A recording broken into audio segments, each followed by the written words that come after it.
കാരണം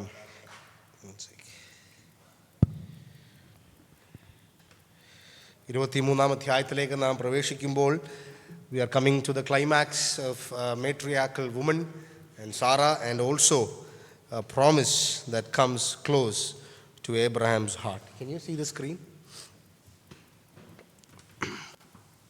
Kanama. I am sharing the screen on Zoom.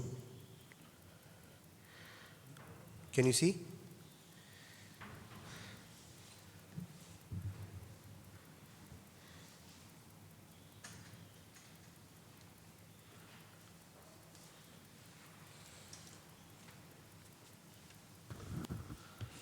CBC Paladivatam. One sec. കഴിഞ്ഞ ദിവസം class കഴിഞ്ഞതിന് ശേഷം കഠിനമായ കുറച്ച് ഫീഡ്ബാക്ക് ലഭിച്ചു. അതിലൊരു ഫീഡ്ബാക്ക് ഞാൻ വളരെ സ്ലോ ആയിട്ട് പോകണമെന്നുള്ളതാണ്. ഇന്ന് ശാരീരിക ക്ഷീണം ഉള്ളതുകൊണ്ട് ഇന്ന് നാച്ചുറലി സ്ലോ ആയിരിക്കും. But I try to finish the chapter today. രണ്ടാമത്തെ ഒന്ന് രണ്ട് ഡൗട്ട്സ് ആളുകളൊന്ന് ചോദിച്ചിരുന്നു. അപ്പം I will clear that. Class കഴിഞ്ഞതിന് ശേഷവും അതിന് ശേഷം ഒന്ന് രണ്ട് പേര് വിളിക്കുകയും ടൈപ്സ്, അബ്രഹാമിൻ്റെയും ഇസ്ഹാക്കിൻ്റെയും കഥയിൽ നിന്ന്, സംഭവത്തിൽ നിന്ന് typology,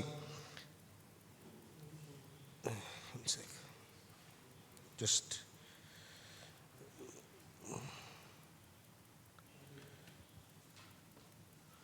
shall I share?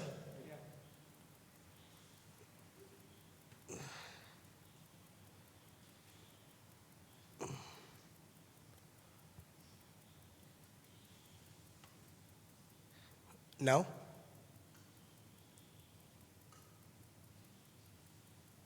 Please forgive me for the technical. Yeah, it is.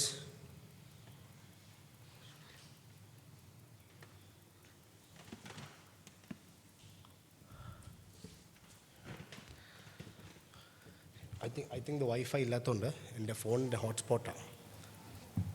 അപ്പോൾ I don't know why. Okay, കഴിഞ്ഞ ദിവസം നാം 22-ാമത്തെ അധ്യായത്തിൽ അബ്രഹാമിൻ്റെ വളരെ ക്രിട്ടിക്കലായിട്ടുള്ള ഒരു ഇവൻ്റ് ആയിരുന്നു മോറിയ ദേശത്ത് സംഭവിച്ചത്. അതിനകത്ത് ഒരു കാര്യം പറയാനായിട്ട് ഞാൻ മറന്നുപോയത്, ഒന്ന്, മോറിയ ദേശം പിന്നീട് ഇസ്രായേൽ മക്കളുടെ ചരിത്രത്തിൽ വളരെ പ്രാധാന്യമർഹിക്കുന്ന ഒരു ദേശമായി മാറി. അതിൻ്റെ കാരണം 2 Thiruvananthapuram in 2 Chronicles chapter 3 and verses 13 we see that David is buying that place from the Jebusite അരുണയിൽ നിന്ന് താൻ ആ സ്ഥലം വിലയ്ക്ക് മേടിച്ച് ദാവീദ് ദൈവത്തിൻ്റെ ദേവാലയം പണിയാൻ വേണ്ടി താൻ ആ സ്ഥലം പർച്ചേസ് ചെയ്യുന്നുണ്ട്. And Solomon finally builds the temple in the land of Moriah. So Moriah eventually in the history of Israel ദൈവത്തിൻ്റെ കാലത്തിൻ്റെ പരിധിയിൽ വെച്ച് മോറിയ ദേശത്തിന് അബ്രഹാം അവിടെ വെച്ച് സമർപ്പിച്ച യാഗത്തിൻ്റെ ഒരു റെലവൻറ്റ് ജിയോഗ്രഫിക്കൽ ലൊക്കേഷനായി മോറിയ ദേശത്തെ പിന്നീട് ദൈവം മാറ്റുന്നുണ്ട്. Now coming to the question that was asked, is Abraham or Isaac any type of God? കാരണം പലപ്പോഴും നാം ശ്രദ്ധിക്കുന്നൊരു കാര്യമാണ്, ഞാനും പണ്ട് ധ്യാനിച്ചിരുന്നൊരു വിഷയമാണ്, ഇസ്ഹാക്ക് തൻ്റെ കൈ ബന്ധിച്ചപ്പോൾ ക്രിസ്തുവിനെ പോലെയാണ്, അത് ക്രിസ്തുവിൻ്റെ ഒരു ടൈപ്പാണെന്നൊക്കെ ഉള്ളത്. എന്നാൽ ടൈപ്പോളജിയിൽ പലപ്പോഴും വരുന്ന ഒരു പ്രയാസം അല്ലെങ്കിൽ പ്രശ്നം എന്ന് പറയുന്നത്, രണ്ട് കാര്യങ്ങൾ നാം പലപ്പോഴും ശ്രദ്ധിക്കണം. ഒന്ന്, biblical, is it in the screen?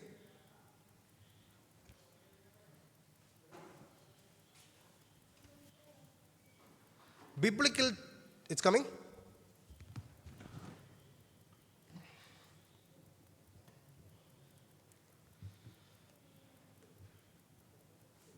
Thank you. Biblical types are absolutely important to understand. കാരണം yeah.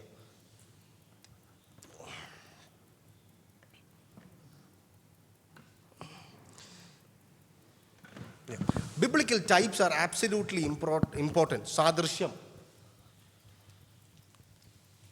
Sorry? Camera? Or you want me to switch off?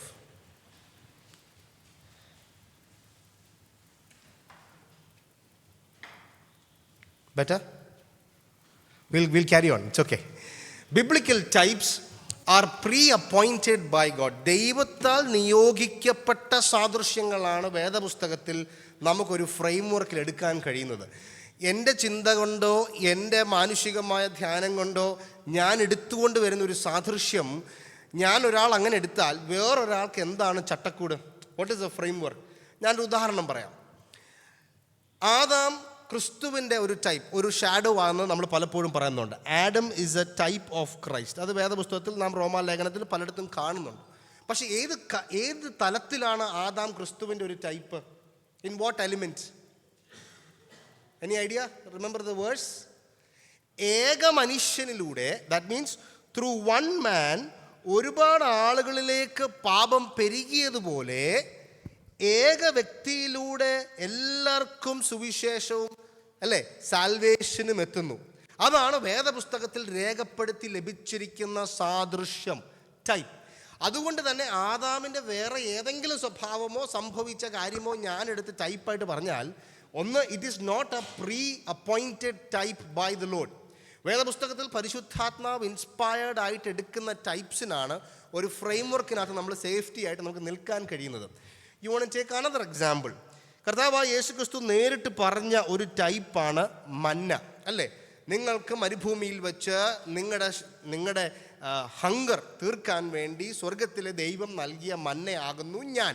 എന്ന് വെച്ചാൽ മരുഭൂമിയിൽ ടെമ്പററി ഹങ്കർ തീർക്കാനായിട്ട് വന്ന മന്നയും നിത്യമായ വിശപ്പിന് സാദൃശ്യം, അല്ലെങ്കിൽ വിശപ്പിൻ്റെ പരിഹാരമായി യേശു ക്രിസ്തു ഞാൻ ജീവൻ്റെ അപ്പമാകുന്നു, അല്ലേ? അപ്പം മന്നയുടെ ഒരു പ്രയോജനം, അല്ലെങ്കിൽ മന്ന എന്ത് പരിഹരിപ്പാൻ കഴിഞ്ഞു, അതിൻ്റെ ഒരു എലിമെൻ്റ് എടുത്തിട്ടാണ് ക്രിസ്തു, അല്ലെങ്കിൽ കർത്താവായ യേശു ക്രിസ്തു താൻ മന്നയുടെ ഒരു സാദൃശ്യം അല്ലെങ്കിൽ ആ ഒരു എലിമെൻറ്റിലേക്ക് പിടിച്ചു നിൽക്കുന്നത്. ഇനി മന്ന അതിരാവിലെ വന്നു, അതുകൊണ്ട് കർത്താവ് നമ്മുടെ ജീവിതത്തിൽ നമ്മൾ എഴുന്നേൽക്കുമ്പോൾ മുതലുണ്ട് എന്ന് ഞാൻ പറഞ്ഞു കഴിഞ്ഞാൽ, അല്ലേ, it is not the right typology. അല്ലെങ്കിൽ അത് ഞാൻ അപ്ലൈ ചെയ്യാൻ നോക്കിയാൽ ഞാൻ എപ്പോഴും പാളിപ്പോകും. കാരണം it is not in an ideal framework. പെസഹ കുഞ്ഞാട്, അത് വളരെ നമ്മൾ എബ്രായ ലേഖനത്തിൽ ഉടനീളം കാണുന്നതാണ്, അല്ലേ? പെസഹ കുഞ്ഞാട് അറുക്കപ്പെട്ടതുപോലെ നമ്മുടെ കുഞ്ഞാടും അറുക്കപ്പെട്ടിരിക്കുന്നു. പെസഹ കുഞ്ഞാടിൻ്റെ എന്ത് എലിമെൻ്റാണ് എബ്രായ ലേഖനത്തിൽ പറയുന്നത്? പെസഹ കുഞ്ഞാടിൻ്റെ രക്തം കട്ടിലക്കാടിന്മേൽ പെരട്ടുമ്പോൾ സംഹാരദൂതൻ കടന്നു പോകുമ്പോൾ രക്തം പിരണ്ട ഭവനങ്ങളിൽ സംഹാരദൂതൻ കയറുന്നില്ല എന്ന് പറയുന്നത് പോലെ നമ്മുടെ പെസഹ കുഞ്ഞാട് മറക്കപ്പെട്ടിരിക്കുന്നു. അവൻ്റെ രക്തത്താൽ നമുക്ക് പാപമോചനം എന്ന വീണ്ടെടുപ്പിൽ നമുക്ക് ലഭിച്ചിട്ടുണ്ട്. So the element of the blood of the lamb for Israel in Egypt equals, അല്ലെങ്കിൽ ഇസ് എ ഷാഡോ, അല്ലെങ്കിൽ is a type of the blood of Christ that was shed for us. പക്ഷെ ആ പെസഹ കുഞ്ഞാടിൻ്റെ ചെവിയും കാതും മൂക്കും ഒക്കെ എടുത്ത് ഞാൻ ഓരോ വിവർത്തനം കൊടുത്താൽ ശരിയാവുമോ? ഞാൻ പണ്ട് കേട്ടൊരു പ്രസംഗമാണ്, അന്നൊക്കെ ഞാനും കൈയടിച്ചിട്ടുണ്ട്. പണ്ട് കേട്ടൊരു പ്രസംഗമാണ്. കർത്താവായ യേശു ക്രിസ്തു യെരൂശലേമിലേക്ക് തിരികെ പ്രവേശിക്കാൻ ചെന്നപ്പോൾ കർത്താവ് ഒരു കഴുത എടുത്തുകൊണ്ട് വന്നു, അല്ലേ? ഒരു കഴുതയെ കൊണ്ടുവരാൻ പറഞ്ഞു. ആ കഴുത ആരാന്നറിയോ? അത് നമ്മളാ എന്ന് പറയും, അല്ലേ? ആർക്കും വേണ്ടാത്തൊരു കഴുത, ആർക്കും ചെയ്യാത്തൊരു കഴുത, അല്ലേ? He's taking that colt or the donkey and putting it to us as a type. എന്നിട്ട് പറഞ്ഞ് കഴുതയ്ക്ക് 4 കാലുണ്ട്, ഒന്ന് വിശ്വാസം, ഒന്ന് പ്രാർത്ഥന, നമുക്ക് അതൊക്കെ വേണം, എന്നാലേ കർത്താവ് നമ്മുടെ മണ്ടേ കയറുള്ളൂ എന്ന് പറയുന്ന. അപ്പോൾ മനസ്സിലായി, ഈ അനാവശ്യമായ അനൗചിത്യമായ അല്ലെങ്കിൽ പരിശുദ്ധാത്മാവ് രേഖപ്പെടുത്താത്ത, പരിശുദ്ധാത്മാവ് ഇൻസ്പയർഡ് അല്ലാത്ത ടൈപ്സ് എടുത്താലുള്ള കുഴപ്പം ആർക്കും എന്തും പറയാം. അതുകൊണ്ട് in biblical interpretation it is always good within a framework that Holy Spirit inspired ആയിട്ടുള്ള ഒരു ടൈപ്പ് എടുക്കുന്നതാണ് ഏറ്റവും ഉചിതം എന്നുള്ളത് നാം പലപ്പോഴായി കാലഘട്ടങ്ങളിലായി നാം പഠിച്ചു വരുന്ന ഒരു കാര്യമാണ്. സമാഗമന കൂടാരം. എന്താണ് സമാഗമന കൂടാരത്തിൻ്റെ ടൈപ്പ്? ദൈവം നമ്മോട് കൂടെ. അപ്പം ടാബർനാക്കിൾ എന്ന് പറയുന്നത് എന്താണ്? ദൈവം നമ്മോട് കൂടെ ഉണ്ടതിൻ്റെ ഒരു സാദൃശ്യമാണ്, അല്ലേ? ആ സാദൃശ്യം എടുത്തിട്ട് കർത്താവായ യേശുക്രിസ്തുവിനെ പറ്റി പറയുന്നത് എന്താ? അവൻ കൂടാരമടിച്ച് നമ്മുടെ ഇടയിൽ പാർത്തു. ടാബർനാക്കിൾ സമാഗമന കൂടാരത്തിൻ്റെ ഒരു എലമെൻ്റ് എടുത്തിട്ടാണ് ക്രിസ്തുവിനോട് ടൈപ്പാക്കി വെച്ചിരിക്കുന്നത്. ഇനി സമാഗമന കൂടാരത്തിൻ്റെ അളവും ഇതുമെല്ലാം എടുത്തുകൊണ്ട് ഞാൻ ദൈവസഭയെ വെച്ച് ഞാൻ പറഞ്ഞു കഴിഞ്ഞാൽ അത് ശരിയാകുന്ന ഒരു ടൈപ്പോളജി അല്ല. കാരണം എന്താ? പുതിയ നിയമത്തിൽ അത് രേഖപ്പെടുത്തിയിട്ടില്ല. സോ പരിശുദ്ധാത്മാവ് ഇൻസ്പയർഡ് ആയിട്ടുള്ള റൈറ്റേഴ്സ് എഴുതുന്നു. അതുകൊണ്ട് അബ്രഹാമിൻ്റെയും ഇസഹാക്കിൻ്റെയും കേസിൽ എന്തുകൊണ്ട് ഞാനന്ന് ടൈപ്പ് പറഞ്ഞില്ല എന്ന് ചോദിച്ചാൽ, ടൈപ്സിന് അതിൻ്റേതായ ഒരു ഫ്രെയിം വർക്കുണ്ട്, ചട്ടക്കൂടുണ്ട്. ഒരാൾ അവർക്ക് തോന്നുന്നത് പോലെ ടൈപ്പോളജി എടുത്താൽ വേറൊരാൾ അതേപോലെ എടുക്കും. And eventually we will miss the point about the text. മോശ ഉൽപ്പത്തി പുസ്തകത്തിൽ ഇത് എഴുതുമ്പോൾ മോശ എഴുതുന്ന ക്രിസ്തുവിനോട് കണക്ട് ചെയ്യുന്ന ഒരു വാക്യശകലം എന്ന് പറയുന്നത് ദർ ഈസ് എ സെർപ്പൻസ്, ശത്രുവിൻ്റെ തലയെ തകർക്കുന്ന ഒരു സന്തതി പരമ്പര അല്ലെങ്കിൽ ഒരു സന്തതി വരുവാൻ പോകുന്നു. And that is a clear connection to Christ. And in Abraham all nations will be blessed. So the line of Christ is coming through Abraham എന്നുള്ളത് മോശ പ്രവചനാത്മാവിൽ രേഖപ്പെടുത്തി വച്ചിരിക്കുന്നു. അതിനപ്പുറം അബ്രഹാമോ ഇസഹാക്കോ പിതാവിൻ്റെയോ പുത്രൻ്റെയോ ടൈപ്പാണെന്നുള്ളത്, സാദൃശ്യമാണെന്നുള്ളത് നമുക്ക് അനുമാനിക്കാനായിട്ടോ പഠിപ്പിക്കാനോ എനിക്ക് തോന്നുന്നില്ല. That is an ideal way to interpret the scripture. അത് പറഞ്ഞുകൊണ്ട് ഞാൻ എൻ്റെ വിഷയത്തിലേക്ക് കിടക്കട്ടെ. ഞാൻ ഒരു വാക്യം, ഐ വുഡ് റിക്വസ്റ്റ് ജിംബിൾ ചാൻ, can you please read Isaiah 51 verses 2? Isaiah 51 verses 1. Can you read verse 1 and then verse 2? കഴിഞ്ഞ ആഴ്ച പറഞ്ഞപ്പോൾ ഒരു പാസിംഗ് കമൻ്റ് ഒരാൾ പറഞ്ഞത്, അബ്രഹാമിൻ്റെയും സാറയുടെയും ചരിത്രം അല്ലേ ഇത്ര വിശദമായിട്ട് മോശ എഴുതാനായിട്ടുള്ള കാരണം എന്താണെന്ന് ചോദിച്ചപ്പോൾ അതിൻ്റെ ഉത്തരം യെശയ്യാവിൻ്റെ പ്രവചനത്തിൽ യെശയ്യാവ് വളരെ വ്യക്തമായിട്ട് എഴുതിയിട്ടുണ്ട്. Can somebody read that? നിങ്ങളുടെ പിതാവായ അബ്രഹാമിലേക്കും അല്ലല്ല, ഒന്നാമത്തെ വാക്യം വായിക്കാവോ? നീതിയെ പിന്തുടരുന്നവരും യഹോവയെ അന്വേഷിക്കുന്നവരുമായുള്ളവരെ എൻ്റെ വാക്ക് കേൾക്കുവിൻ. നിങ്ങളെ വെട്ടിയെടുത്ത പാറയെങ്കിലേക്കും നിങ്ങളെ കുഴിച്ചെടുത്ത ഖനിഗർഭത്തിലേക്കും തിരിഞ്ഞു നോക്കുവിൻ. മതി അല്ലേ? നമ്മൾ സ്ഥിരമായിട്ട് കോട്ട് ചെയ്യുന്ന ഒരു വാക്യശകലമാണ് നിങ്ങളെ വെട്ടിയെടുത്ത പാറയിലേക്കും. നമ്മൾ ഞായറാഴ്ച പലപ്പോഴും കോട്ട് ചെയ്യുന്നുണ്ട്. പക്ഷേ യെശയ്യാവ് എന്താണ് ഉദ്ദേശിച്ചത്? രണ്ടാമത്തെ വാക്യത്തിൽ പറയുന്നുണ്ട്, ഇസ്രായേൽ മക്കളോടാണ് പറയുന്നത്. എന്താ പറയുന്നത്? നിങ്ങളുടെ പിതാവായ അബ്രഹാമെങ്കിലേക്കും നിങ്ങളെ പ്രസവിച്ച സാറായെങ്കിലേക്കും തിരിഞ്ഞു നോക്കുവിൻ. മനസ്സിലായോ? So Isaac is telling you look back to Abraham and you look back to Sarah from which you were carved out. എന്തുകൊണ്ടാണ് അബ്രഹാമിൻ്റെയും സാറായുടെയും ചരിത്രം, ഞാൻ ഒന്നാമത്തെ ക്ലാസ്സിൽ ഇത് വളരെ വ്യക്തമായിട്ട് പറഞ്ഞാണ്, വീണ്ടും ഞാൻ ആവർത്തിക്കുകയാണ്. Why is Abraham's and Sarah's life extremely important to us also as believers? Because God is clearly mandating to the prophet that ഈ യഹൂദാ ജനം, വിശ്വാസികളുടെ പിതാവായ അബ്രഹാം എങ്ങനെ വന്നു, അബ്രഹാമിനെ എങ്ങനെ വെട്ടിയെടുത്തു, അബ്രഹാം എങ്ങനെ ഇതിലേക്ക് കാർവായി, മച്ചിയായവളെ പ്രസവിപ്പിച്ച സാറ എങ്ങനെ ഈ കഥയുടെ ഭാഗമായി ദൈവം അത്ഭുതകരമായി ദൈവത്തിൻ്റെ കാര്യപരിപാടിക്ക് ഒരു തടസ്സവും കൂടാതെ ദേവന്മാരെ സേവിച്ചിരുന്ന അബ്രഹാമിനെയും സാറയും വിളിച്ചുകൊണ്ടുവന്ന് അനുഗ്രഹിച്ച് നിങ്ങൾ അവരിൽ നിന്ന് പുറപ്പെട്ടിരിക്കുന്നു. അതിൻ്റെ അർത്ഥം എന്താ? അതിൻ്റെ പുറകിൽ പ്രവർത്തിച്ച ശക്തി, അതിൻ്റെ ദൂത്, അതിൻ്റെ കാരണമെന്ന് പറയുന്നത് ആരാ? ദൈവമാണ്. It's God. ദാവീദിനെ പറ്റി നാം എന്താ വായിക്കുന്നത്? ക്രിസ്തുവിനെ പറ്റി നമ്മൾ വായിക്കുന്നത് അവൻ ദാവീദിൻ്റെ വേരായിരുന്നു അല്ലേ? He was the root of David.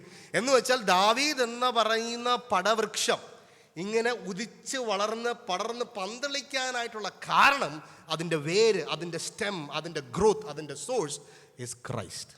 എന്ന് പറയുന്ന പോലെ അബ്രഹാമും സാറയും അല്ലെങ്കിൽ യഹൂദ മക്കൾക്ക്, വരുന്ന വിശ്വാസികൾക്ക് അവർ പിതാവും മാതാവുമായി മാറുന്നതിൻ്റെ കാരണം അതിൻ്റെ പുറകിൽ ദൈവത്തിൻ്റെ കാര്യപരിപാടിയും വരുവാനിരിക്കുന്ന മശീഹയുടെ ആരംഭവും അവരിൽ നിന്ന് കുറിക്കുന്നു എന്നുള്ളത് വളരെ വ്യക്തമായി പ്രവാചകൻ പറയുകയാണ്. Now let's come to chapter 23, 23-ാമത്തെ അധ്യായം. Can you read verse 1, 2 and 3? സാറായിക്ക് 127 വയസ്സായിരുന്നു. ഇത് സാറായുടെ ആയുഷ്കാലം. സാറ കനാൻ ദേശത്ത് ഹെബ്രോൻ എന്ന കിര്യത്തർബയിൽ വെച്ച് മരിച്ചു. അബ്രഹാം സാറയെക്കുറിച്ച് വിലപിച്ച് കരയുവാൻ വന്നു. പിന്നെ അബ്രഹാം മരിച്ചവളുടെ അടുക്കൽ നിന്ന് എഴുന്നേറ്റ് ഹിത്യരോട് സംസാരിച്ചു. Thank you. 22-ാമത്തെ 21-ാമത്തെ അധ്യായം പകുതി ആയപ്പോൾ ഇസ്മായേലിനെ ഭവനത്തിൽ നിന്ന് പുറത്താക്കുമ്പോഴാണ് സാറയെ പറ്റി അവസാനം മോശ പരാമർശിക്കുന്നത്. അത് കഴിഞ്ഞ പിന്നെ സാറയുടെ ഒരു വിവരവും ഇല്ല. അത് കഴിഞ്ഞതിന് ശേഷം 23-ാം അധ്യായം ആരംഭിക്കുമ്പോൾ സാറയുടെ can you distribute the paper for the children? കുറച്ചേ ഉള്ളൂ, just for the children. Today we want to do some observation exercise. So Sarah 23-ാം അധ്യായം ആകുമ്പോഴത്തേക്ക് സാറ മരണപ്പെട്ടു. Now Sarah lived 120 years and 7 years. ഇത് എബ്രായ ബൈബിൾ ഇങ്ങനെയാണ് രേഖപ്പെടുന്നത്, അതുകൊണ്ട് ഞാൻ അങ്ങനെ എഴുതിയിരിക്കുന്നത്. 120 and 7 years. So എത്ര വർഷം ജീവിച്ചു? 127 വർഷം. എത്ര വയസ്സ് പ്രായമുണ്ട് ഇസഹാക്കിന്? പറഞ്ഞോ, 90 വയസ്സുള്ളപ്പോഴാണ് ഇസഹാക്ക് ജനിക്കുന്നത്. അപ്പോൾ ഇസഹാക്കിന് എന്ത് പ്രായമുണ്ട്? 37. അബ്രഹാം അപ്പച്ചൻ എത്ര വയസ്സ് പ്രായമുണ്ട്? 137. 10 വയസ്സിൻ്റെ വ്യത്യാസം അല്ലേ? സോ 137 വയസ്സുണ്ട്. 62 വർഷത്തിന് ശേഷം ഊരിൽ നിന്ന് ഇവർ ഇറങ്ങി വന്ന് കനാനിൽ താമസം തുടങ്ങിയിട്ട് 62 വർഷത്തിന് ശേഷം അബ്രഹാമിൻ്റെ സഹധർമ്മിണി, അബ്രഹാമിൻ്റെ ഭവനത്തെ പണിയുന്നവൾ അബ്രഹാമിനെ വിട്ട് വേർപിരിഞ്ഞിരിക്കുന്നു. Sarah has finally departed. ഒരുപക്ഷെ അബ്രഹാമിൻ്റെ ജീവിതത്തിൽ എല്ലാ ഭർത്താക്കന്മാരുടെയും ജീവിതത്തിൽ വളരെ വേദന ഉളവാക്കുന്ന ഒരു സംഭവമാണ് അല്ലേ? നമ്മുടെ സഹധർമ്മിണികൾ, നമ്മുടെ കൂടെ ജീവിക്കുന്നവർ, അല്ലെങ്കിൽ എൻ്റെ സ്പൗസ് എന്നിൽ നിന്ന് ഡിപ്പാർട്ടായി പോകുന്ന നിമിഷം എത്രയോ വേദനാജനകമാണ്. And we see that these were the years of the life of Sarah. Sarah died in Kiryat Arba. Arba എന്ന് പറഞ്ഞാൽ മലയാള അറബിയിൽ ഒരു പാകാണ് അല്ലേ? വഹദ് ഇത്നീൻ തലാത്ത അർബ. So Kiryat means city of 4. അപ്പം 4 പട്ടണങ്ങൾ എന്നാണ് ആ പദത്തിൻ്റെ പേര്. So Kiryat Arba, that is Hebron in the land of Canaan. And Abraham came in to mourn for Sarah and to weep for her. വളരെ വേദനാജനകമായ വിഷയമാണ്. Death is A very painful effect. ഇതുവരെ മരിച്ചിട്ടുള്ള സ്ത്രീകളിൽ, സാറ വരെ മരിച്ചിട്ടുള്ള സ്ത്രീകളിൽ ഇത്രയും detail ആയിട്ടുള്ള historical data രേഖപ്പെടുത്തിയ ഒരു സ്ത്രീ സാറ മാത്രമേ ഉള്ളൂ. മരണത്തിങ്കിൽ പ്രായം രേഖപ്പെടുത്തിയിരിക്കുന്ന സ്ത്രീകളിൽ സാറ മാത്രമേ. Sarah has a very prominent place in the history of Israel, in the history of the Bible. എബ്രായ ലേഖനത്തിലേക്ക് വരുമ്പോൾ ആദ്യമായ വിശ്വാസത്താൽ ഒരു സ്ത്രീയുടെ പേര് രേഖപ്പെടുത്തുന്നത് സാറ അമ്മച്ചിയുടെ പേരാണ്. വിശ്വാസത്താൽ താൻ മച്ചിയായപ്പോൾ തന്നെ താനിക്ക് ലഭിച്ച വാഗ്ദത്തം താൻ മുറുകെ പിടിച്ചുകൊണ്ട് താൻ ഇസഹാക്കിനെ പ്രസവിച്ചു. By faith she went in to birth. And so Sarah's faith was commendable. She was a hero of faith. And Sarah's death has finally shook the house of Abraham. പക്ഷെ നിങ്ങൾ ഈ അധ്യായം ശ്രദ്ധിച്ചാൽ എത്ര വാക്യമുണ്ട് total? How many verses? 26 verses. സാറയുടെ മരണം എത്ര വാക്യത്തിൽ രേഖപ്പെടുത്തിയിട്ടുണ്ടെന്ന് അറിയാമോ? 1, 2, 3, 20 വേഴ്സസ്. 2 വാക്യം. ബാക്കി 18 വാക്യങ്ങൾ എവിടെയാണെന്നറിയാമോ? അബ്രഹാം സ്ഥലം മേടിക്കുന്ന കേസിലാണ്. Are you with me? So the thrust of the text, സാറയുടെ മരണം വേദനാജനകമാണെങ്കിലും മോശ പറയാൻ ആഗ്രഹിക്കുന്ന, മോശ ഇമ്പോർട്ടൻസ് കൊടുക്കുന്ന ഒരു വസ്തുവാണ് അല്ലെങ്കിൽ അടുത്ത ഭാഗം എന്ന് പറയുന്നത്, which is the death or the burial purchase of Abraham.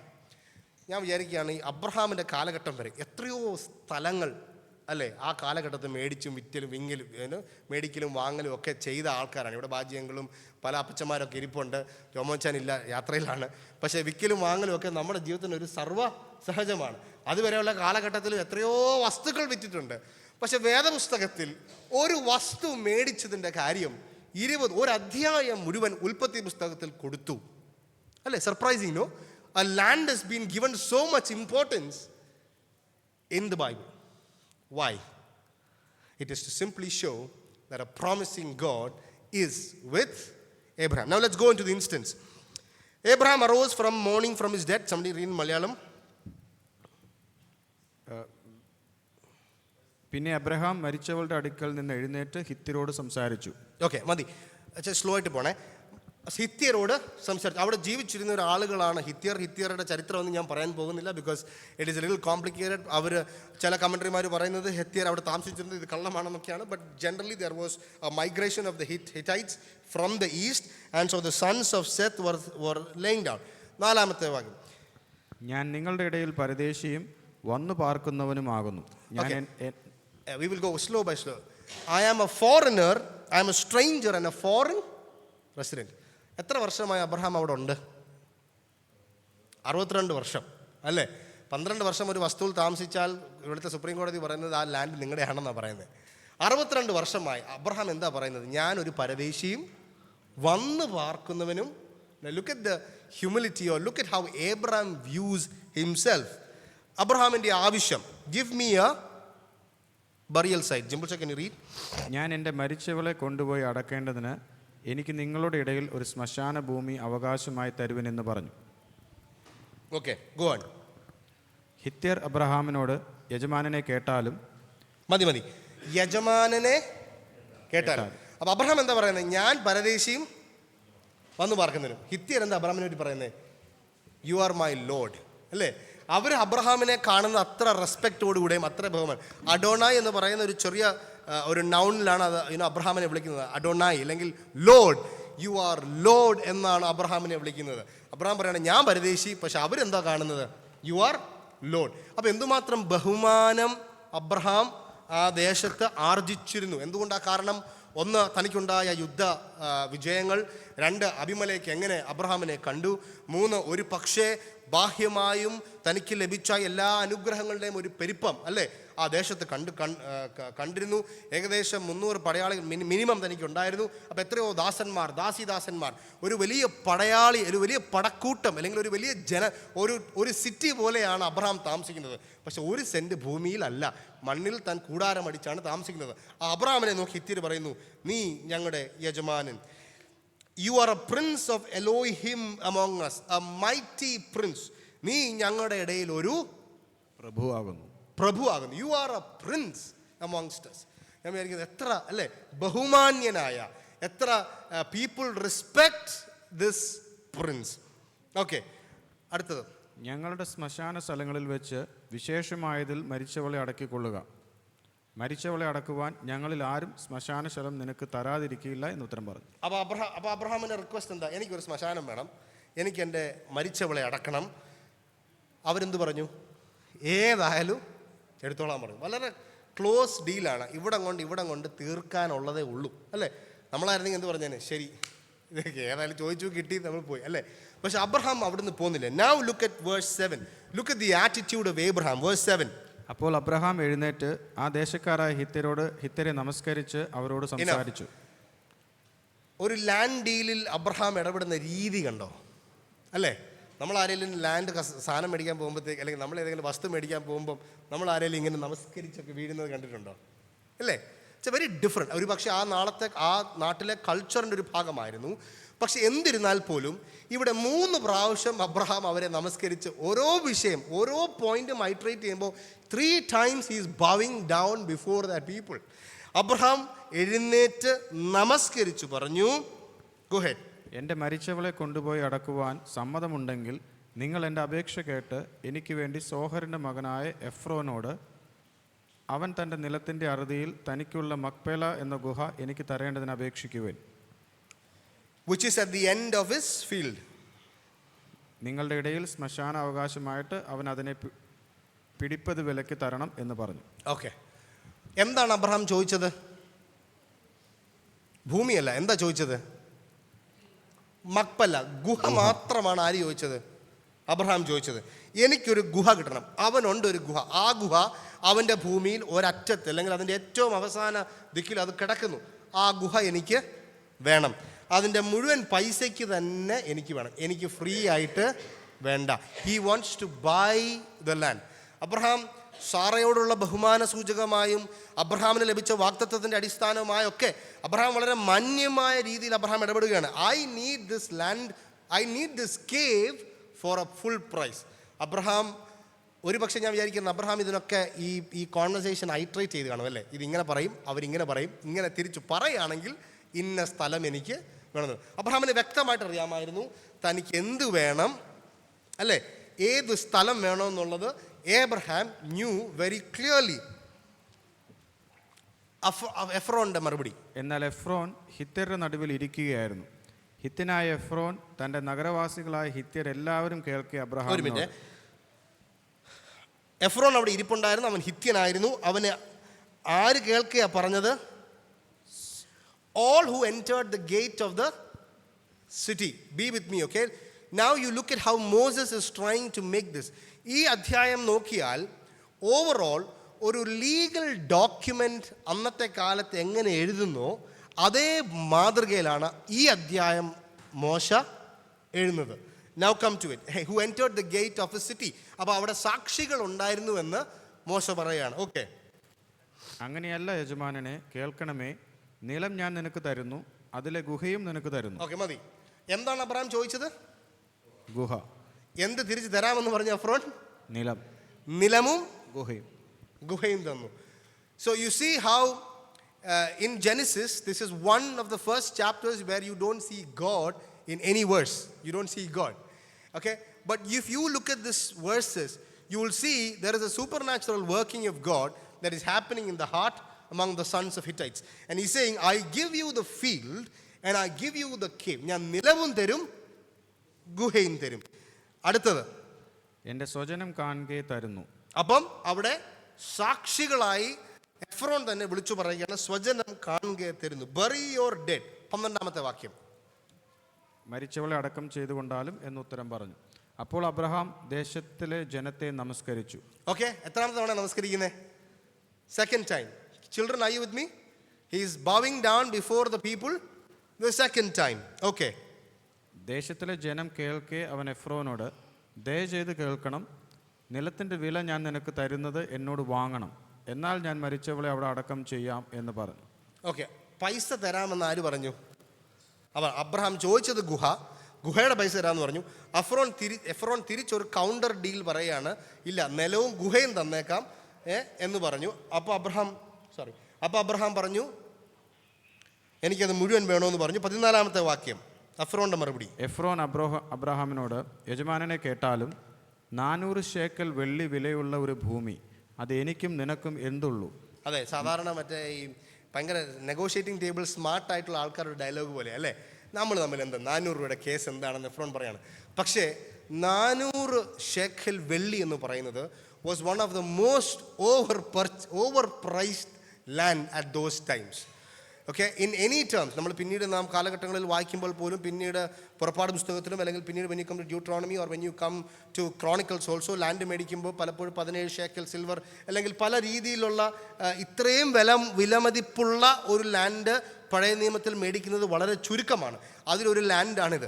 This is an overpriced price that Ephron is quoting. And then he says, it is between you and me, bury your dead.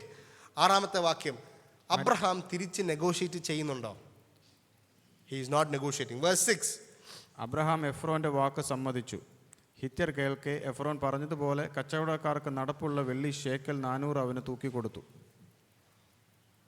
Yes, go ahead. ഇങ്ങനെ മമ്രക്കരികെ എഫ്രോനുള്ള Enough. Yeah. So finally what happens? ഈ സ്ഥലവും ഈ നിലവും ഗുഹയും അബ്രഹാമിന്റെ കൈക്കൽ വന്നു. Now this marks a significant milestone in the life of Abraham. എന്തുകൊണ്ടാ?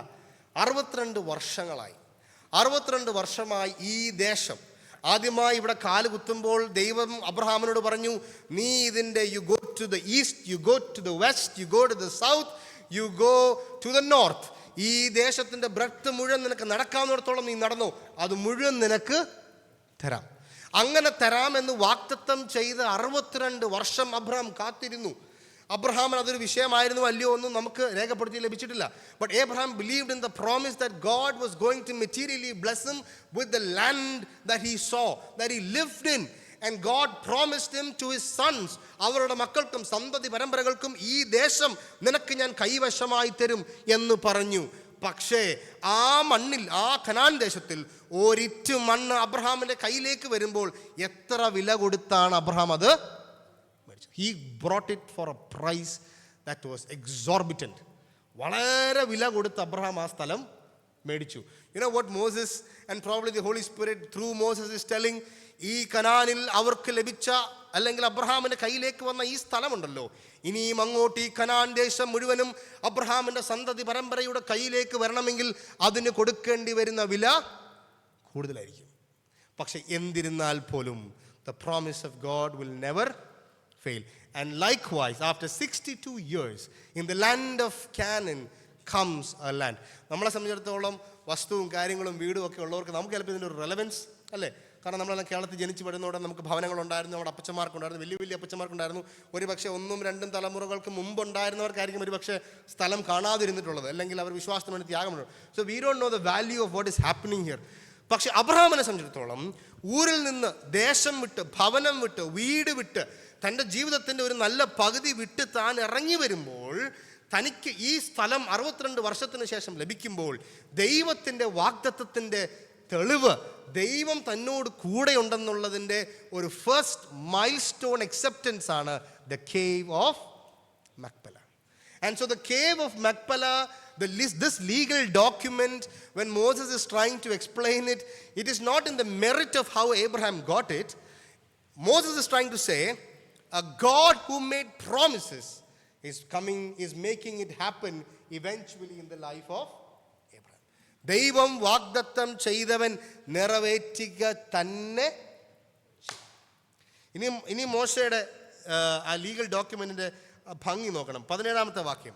ഇങ്ങനെ മമ്രയ്ക്കരികെ എഫ്രോനുള്ള മക്പേല നിലവും അതിലെ ഗുഹയും നിലത്തിന്റെ അതിരിനകത്തുള്ള സകല വൃക്ഷങ്ങളും അവന്റെ അല്ലേ, നമ്മളിപ്പം മറ്റേ തണ്ടപ്പേരും ഒക്കെ എഴുതുമ്പോൾ ഇല്ലേ, അതിനകത്ത് തണ്ടപ്പേര് അല്ലേ, ഇന്ന സ്ഥലം ഇന്ന ചതുരശ്രീ അല്ലേ, എല്ലാ കാര്യങ്ങളും അതിൻ്റെ ഈസ്റ്റ് എവിടെ, നോർത്ത് എവിടെ, വടക്ക് എവിടെ, തെക്ക് എവിടെ എല്ലാവരും എഴുതി ക്ലിയർ ആയിട്ടാണ് ആ ലീഗൽ ഡോക്യുമെന്റ് ചെയ്യുന്നത്. Look at Moses is writing, this is Ephron's field, വിറ്റയാളുടെ എവിടെയാണ്, ഇത് മക്പലയായിരുന്നു, ഇത് മാമ്രയ്ക്ക് നേരെയായിരുന്നു, അവിടെ ഉണ്ടായിരുന്ന ഗുഹയും ആ നിലവും അവിടെയുള്ള എല്ലാ മരങ്ങളും അല്ലേ, ഓൾ ദ ട്രീസ്. എന്തുകൊണ്ടാണ് മരത്തിന് ചിലപ്പോൾ അന്ന് വെട്ടിയ വില, നമ്മുടെ സസ്യത്തിലൊക്കെയാണ് എത്ര തേക്കുണ്ട്, എത്ര മഹാഗണി ഉണ്ടെന്നൊക്കെ വിറ്റു അല്ലേ.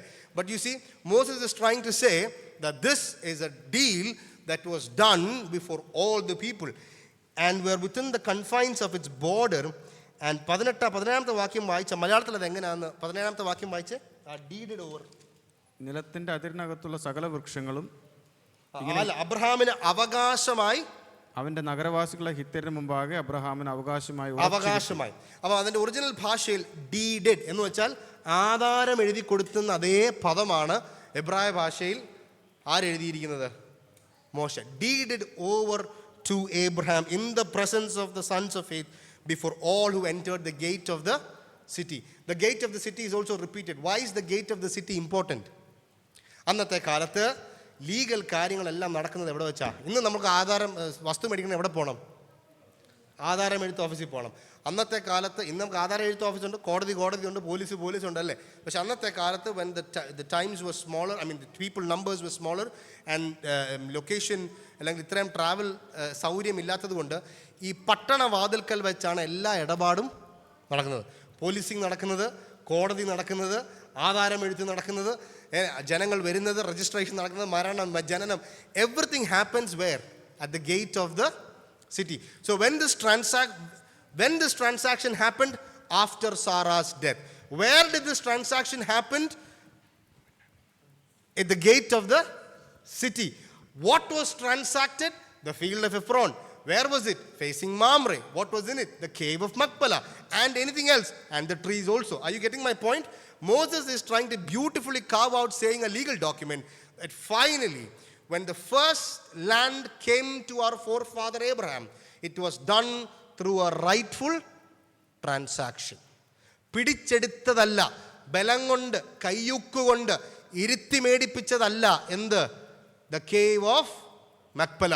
ഇത് മര്യാദയ്ക്ക് വില കൊടുത്ത്, എക്സോർബിറ്റൻ പ്രൈസ് കൊടുത്ത്, പൈസയുടെ മൂല്യവും രേഖപ്പെടുത്തി മോശ ഇത് ഇസ്രായേൽ മക്കൾക്ക് രേഖപ്പെടുത്തി കൊടുക്കുകയാണ്. Why? For the simple reason that a promising God will fulfill. അല്ലേ? ഇതിൽ കൂടുതൽ ഇതിനകത്ത് എന്ത് പറയാനുണ്ട്? ദൈവത്തിൻ്റെ സന്നിധിയിൽ അബ്രഹാമിന് കൊടുത്ത വാഗ്ദത്തം they followed. 19-ാമത്തെ വാക്യം. അതിനുശേഷം അബ്രഹാം തൻ്റെ ഭാര്യയായ സാറയെ കനാൻ ദേശത്തിലെ ഹെബ്രോൻ എന്ന മമ്രയ്ക്കരികിലുള്ള മക്പേല നിലത്തിലെ ഗുഹയിൽ അടക്കം ചെയ്തു. 20. ഇങ്ങനെ ഹിത്യർ ആ നിലവും അതിലെ ഗുഹയും അബ്രഹാമിന് ശ്മശാനാവകാശമായി ഉറപ്പിച്ചു കൊടുത്തു. അപ്പോൾ എത്ര തവണ ഈ പദം രേഖപ്പെടുത്തിയിട്ടുണ്ട് അല്ലേ? എത്ര തവണയാണ് മോശ ഇത് റിപ്പീറ്റ് ചെയ്യുന്നത്? ഞാൻ വിചാരിക്കും ഒരു സിമ്പിൾ സ്ഥലം അങ്ങ് എഴുതി പോയിരുന്നെങ്കിൽ ഇത്രയും വാക്യങ്ങൾ, ഇത്രയും സ്പേസ്, ഇത്രയും തവണ ഹിത്യർ ഹിത്യർ ഹിത്യർ അല്ല, സ്ഥലം നിലം, സ്ഥലം നിലം, deeded over, given over, given over. Moses is trying to say the first land purchase was a legal, rightful transaction that was done by Abraham himself.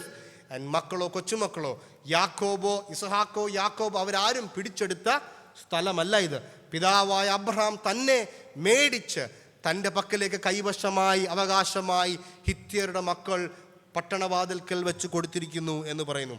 ഈ മക്പല ഗുഹയിൽ വെച്ചാണ് ആരൊക്കെ ഇനി അടക്കപ്പെടാൻ പോകുന്നത്? After 2 chapters, Abraham also will die. And then Isaac will be buried here. Rebecca will be buried here. Then who else? Jacob. He dies in Egypt, but he comes and tells what? എൻ്റെ പിതാക്കന്മാരെ അടക്കിയ സ്ഥലത്ത് കൊണ്ടുപോകണം. Then who else?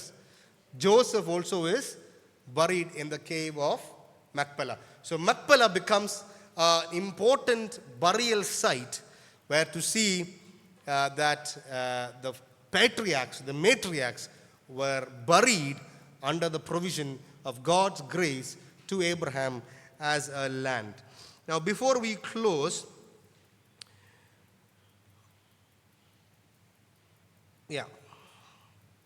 before we close, I just want to go through quickly the summary of this chapter. Now this is a pretty much a very easy chapter to understand. Interpretation വലിയ complication ഒന്നുമില്ല. But there are 2 major instances that we see. One, we see the respect that Abraham gives for his wife. Alle, more than his wife, I mean, he definitely respects his wife, but he also gives respect to the dead one. Alle, മരിച്ചു കിടക്കുന്ന മൃതശരീരത്തിന് Abraham കൊടുക്കുന്ന ഒരു വില അല്ലേ? ചുമ്മാ എവിടെയെങ്കിലും ചവിട്ടിക്കളഞ്ഞാണോ? എവിടെയെങ്കിലും കുഴിച്ചിട്ടതാണോ? തൻ്റെ ഭാര്യ സഹോദരി, തൻ്റെ മൃതശരീരം. നാം 3-ാമത്തെ വാക്യത്തിന് ശേഷം സാറായുടെ പേര് കാണുന്നില്ല. നിന്റെ മരിച്ചവൾ, നിന്റെ മരിച്ചവൾ, നിന്റെ മരിച്ചവൾ, നിന്റെ മരിച്ചവൾ. എത്രയോ തവണ അത് റിപ്പീറ്റ് ഉണ്ട്. You can see that repetition if you look at, you look at all the gray highlighted. Bury my dead, bury your dead, my dead, your dead, my dead, your dead, my dead, your dead. അല്ലേ? എൻ്റെ മരിച്ചവൾ, നിന്റെ മരിച്ചവൾ, എൻ്റെ മരിച്ചവൾ, നിന്റെ.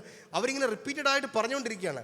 Because of the respect that Abraham showed to a dead body who was also a part of his family. And so you see how Abraham respects the funeral of his own wife. I leave that application to your own self. Second, we see that death is inevitable. മരണം അനിവാര്യമാണ്, ഒഴിവാക്കാൻ കഴിയുന്നതില്ല. It will come. It might come slow, it might come late, but it will definitely come. മരണം എന്ന് പറയുന്ന ഒരു യാഥാർത്ഥ്യം ഉൽപ്പത്തി പുസ്തകത്തിൽ ഉടനീളം കാണുന്നെങ്കിലും വിളിച്ച് വേർപെട്ട് ദൈവം വിളിച്ച് ദൈവരാജ്യത്തിലേക്ക് കൂട്ടിക്കൊണ്ടുവന്ന ഈ കുടുംബത്തിലും മരണം അനിവാര്യം. Death was also part of Abraham's and Sarah's family. Now what is happening with Sarah's death? The Lord is now coming, or Moses is coming and saying that സാറയുടെ ജീവിതവും അബ്രഹാമിൻ്റെ ജീവിതവും ഫേസ് ഔട്ട് ചെയ്ത് പോകാൻ പോകുകയാണ്. Now there is going to come somebody else, and she is already introduced in chapter 22. 22-ാം അധ്യായത്തിൽ റുബേക്കയുടെ കാര്യം പറയുന്നുണ്ട്. 16-ാമിൽ നിന്ന് അവൻ്റെ നാഹോർ, അബ്രഹാമിൻ്റെ സഹോദരൻ നാഹോറിൻ്റെ പുത്രൻ്റെ പുത്രി. 22-ാം അധ്യായത്തിൽ അബ്രഹാമിൻ്റെ സഹോദരൻ നാഹോർ 16-ാമിലാണ്. ആ 16-ാം വിട്ടിട്ട് when Abraham comes to Canaan, he buries his wife away from his family. He doesn't go back to 16-ാം. He buys. ഇവിടെ ദൈവം തനിക്ക് വാഗ്ദത്തം കൊടുത്ത നാട്ടിൽ 62 വർഷം കാത്തിരുന്ന് ദൈവം ശില്പിയായും അടിസ്ഥാനവുമായ ദൈവനഗരത്തിന് വേണ്ടി കാത്തിരിക്കവേ ദൈവത്തിൻ്റെ വാഗ്ദത്തങ്ങളെ മുറുകെ പിടിച്ച് അബ്രഹാം സാറയെ മക്പല ഗുഹയിൽ താൻ അടക്കുകയാണ്. തൻ്റെ ഏറ്റവും dearest one is finally passed into glory. And in chapter 23, after the mourning is done, Isaac ഒരു മകനും അവിടെ വിലപിക്കുന്നുണ്ട്. ആ വിലാപത്തിൻ്റെ മധ്യത്തിൽ അബ്രഹാം എന്ന് പറയുന്ന പിതാവ് ഇസഹാക്കിൻ്റെ വിലാപത്തിൻ്റെ പര്യവസാനവും ആ കുടുംബത്തിലേക്ക് ഒരു സ്ത്രീയെ അല്ലെങ്കിൽ ഒരു മകളെ വീട്ടിലേക്ക് കൊണ്ടുവരാനായിട്ട് കാരണമായി 24-ാം അധ്യായം റിബേക്കയുടെ വിവാഹാലോചനയിലേക്ക് അബ്രഹാം എലിയാസറിലൂടെ താൻ റിബേക്കയുടെ ഭവനത്തിലേക്ക് പോവുകയാണ്. So 22 and 23 we see the final climax of these two patriarch and matriarch in the history of Israel. അബ്രഹാമും സാറയും മരണത്തിലേക്ക് പ്രവേശിക്കുകയും അവരുടെ ചരിത്രം മക്പല ഗുഹയിൽ അവസാനിക്കുകയും ചെയ്യുന്നെങ്കിൽ പോലും ദൈവത്തിൻ്റെ കാര്യപരിപാടി അവസാനിക്കുന്നില്ല. It does not stop. If you look at what is the thread of Genesis? The thread of Genesis is Adam is over, Eve is over, Noah is over, Shem is over. Abraham and Sarah also is going to get over. And we go into the life of Isaac and Rebekah. But in between all this, there is a scarlet line that's coming to the mankind in the coming years. ദൈവം ഈ കുടുംബത്തെ, ദൈവം ഒരു ജാതിയെ, അല്ലെങ്കിൽ അബ്രഹാമിൽ നിന്ന് ഈ സന്തതി പരമ്പരയാക്കുന്നതിൻ്റെ കാരണം എന്താ? യുഗങ്ങൾക്ക് ശേഷം തൻ്റെ പുത്രനായ യേശു ക്രിസ്തുവിനെ, സർപ്പത്തിൻ്റെ തലയെ തകർക്കുന്നവൻ ഈ കുടുംബ പരമ്പരയിലൂടെ വരുവാൻ പോകുകയാണ്. ഈ കുടുംബ പരമ്പരയെ നശിപ്പിക്കാൻ സാത്താനും അവൻ്റെ സർവ്വ സൈന്യവും ഇനി മുതൽ അങ്ങോട്ട് കാര്യപരിപാടി തുടങ്ങുകയാണ്. There is always, in Genesis, there is always war against Adam and Cain. There is always war against Noah and his unsaved sons. There is always war against Shem and his brothers. There is war against Abraham and Lot. There is war against Isaac and Ishmael. There is war against Jacob and Esau. There is war against Judah and the other sons. And finally, there is war against Jesus and Satan. And Jesus himself will have the final victory. So the history of Israel, the history of Genesis is a prelude to what is going to come. And ദൈവം, നമ്മൾ ഈ സ്ഥലം Abraham മേടിക്കുമ്പോൾ നമ്മളൊരു കാര്യം ആലോചിക്കണം. എത്ര വർഷങ്ങൾക്ക് ശേഷം, അല്ലേ? ഏകദേശം 400-500 വർഷങ്ങൾക്ക് ശേഷമാണ് തിരികെ ഒരു വലിയ ജാതിയായ കനാൻ പിടിച്ചെടുക്കാനായിട്ട് ഇവർ കടന്നു വരുന്നത്, അല്ലേ? ഈ ദേശത്തെ മുഴുവൻ ദൈവം ഒറ്റ രാത്രി കൊണ്ട്, പല യുദ്ധങ്ങൾ കൊണ്ട്, രാത്രികളിൽ അധ്വാനിച്ച് ദൈവം ഈ സ്ഥലം മുഴുവനും ഇസ്രായേൽ മക്കളുടെ പക്കലേക്ക് ദൈവം കൊടുക്കുകയാണ്. And he will fulfil that promise. ഈ ലാൻഡിനൊരു പ്രത്യേകത ഉണ്ടോ എന്ന് ചോദിച്ചാൽ ഈ ലാൻഡിനൊരു പ്രത്യേകതയുണ്ട്. അപ്പോൾ പലപ്പോഴും നമ്മൾ യഹൂദന്മാരുടെ പ്രത്യേകതയാണോ? ശരിയാണ്, ഒരു പക്ഷേ യഹൂദന്മാരുടെ പ്രത്യേകതയും ആ ലാൻഡിലുണ്ട്. പക്ഷെ ഞാൻ വിശ്വസിക്കുന്നു ഈ ലാൻഡിൻ്റെ പ്രത്യേകത ദൈവം തൻ്റെ കാലുകൾ ആ നാട്ടിൽ കുത്തേണ്ടത് ആവശ്യമാണ്. It was the feet of Jesus that makes this place also unique, അല്ലേ? Even when the Lord comes back, അവൻ ഒലിവ് മലയിൽ കാല് ചവിട്ടുമ്പോൾ ദൈവം നൂറ്റാണ്ടുകൾക്ക് മുൻപ് ഏകനായി ഇറങ്ങി വന്ന ഒരു മനുഷ്യനോട് ചെയ്ത വാഗ്ദത്തത്തിൻ്റെ നിറവേറ്റലാണ് കർത്താവായ യേശു ക്രിസ്തു മടങ്ങി ഒലിവ് മലയിൽ കാല് കുത്തുമ്പോൾ. എത്രയോ വർഷങ്ങളുടെ, നൂറ്റാണ്ടുകൾ കഴിഞ്ഞിട്ടും ഇന്നലെയും ഇന്നും എന്നേക്കും അനന്യനാരാണ്? ദൈവം. He will not fail, his promises will not fail. കാലഘട്ടമോ മരണമോ എന്തു വന്നാലും കർത്താവിൻ്റെ ദൈവം നൽകിയ വാഗ്ദത്തത്തിന് ഒരു കോട്ടവും സംഭവിക്കില്ല. And so when we die, നാം മരിക്കുമ്പോഴും നമുക്കെല്ലാം ടെൻഷൻ, അല്ലേ? ഓരോ ദിവസം കഴിയുമ്പോൾ എൻ്റെ വീട്ടിൽ ഓരോ ദിവസം കഴിയുമ്പോൾ ഞാൻ പറയുമ്പോൾ darling, why are you always talking about death എന്ന് ഡാർലിംഗ് ചോദിക്കും. ഞാൻ പറയും, the point is death is also an entry into the place of God. മരണം ഒരിക്കൽ നമ്മളെ പിടിച്ചടക്കും, എങ്കിലും വന്നിടും പുലർക്കാലം ഒന്നിനി എന്ന് കാത്തിരിക്കുന്നു ഞാൻ. I will see God one day. And when Sarah enters her glory, and eventually Abraham also will, and eventually we also will enter into glory. നമ്മളെ ചിലപ്പോൾ നമുക്കൊരു സ്ഥലം കിട്ടും. പാലാരിവട്ടത്ത് നമുക്ക് ശവക്കല്ലറയുണ്ട്, ചിലർക്ക് കുടുംബ കല്ലറയുണ്ട്, അല്ലേ? കുറച്ച് കഴിയുമ്പോഴത്തേക്ക് നമുക്ക് കല്ലറ കിട്ടുമെന്ന് തന്നെ സംശയമാണ്. ആ പിള്ളേർ എവിടെയൊക്കെ അടക്കും, സൂമിലാണോ മെമ്മോറിയലാണോ എന്നൊക്കെ ഞാൻ പലപ്പോഴും തമാശ പറയാറുണ്ട്. പക്ഷേ whatever said and done we will enter into God's rest. And when God comes, while he raises up his dead, we will also be raised in glory, and the trumpet will sound, and we will enter into glory. In 24, the final chapter of my study, we are going to look into the coming of Rebekah into Isaac's tent. ഇസ്ഹാക്കിൻ്റെ കൂടാരത്തിലേക്ക് റിബേക്ക കടന്നു വരികയാണ്. ഈ അധ്യായം ഉൽപ്പത്തി പുസ്തകത്തിലെ ഏറ്റവും ദൈർഘ്യമേറിയ അധ്യായമാണ്. So I have a homework for you. ഇതൊരു പ്രാവശ്യമെങ്കിലും വായിക്കണം. ഈ അധ്യായത്തിൻ്റെ ഒരു പ്രത്യേകത കണ്ടുപിടിച്ചുകൊണ്ട് വരണം. എല്ലാവർക്കും ഒറ്റ പ്രത്യേകത കിട്ടാൻ സാധ്യതയുള്ളൂ. ഒരു പ്രത്യേകത കണ്ടുപിടിച്ചുകൊണ്ട് വരണം. It will make that chapter very easy. എന്നോട് ഒരാൾ ചോദിച്ചു, ഈ കാര്യം കല്യാണത്തിൻ്റെ വിഷയങ്ങളൊക്കെ ഇതിനകത്ത് സംസാരിക്കുമല്ലോ, അല്ലേ? അപ്പം ഞാൻ പറഞ്ഞു, കല്യാണത്തിൻ്റെ വിഷയങ്ങൾ സംസാരിക്കും, പക്ഷേ മോശ പറഞ്ഞിരിക്കുന്ന ചട്ടക്കൂടിനകത്ത് സംസാരിച്ച് നമ്മളത് പര്യവസാനിക്കും. 24-ാമത്തെ അധ്യായം is one of the most prominent chapters, as along with Sarah is going to come Rebekah, who is going to build the house of Israel. God's name be glorified.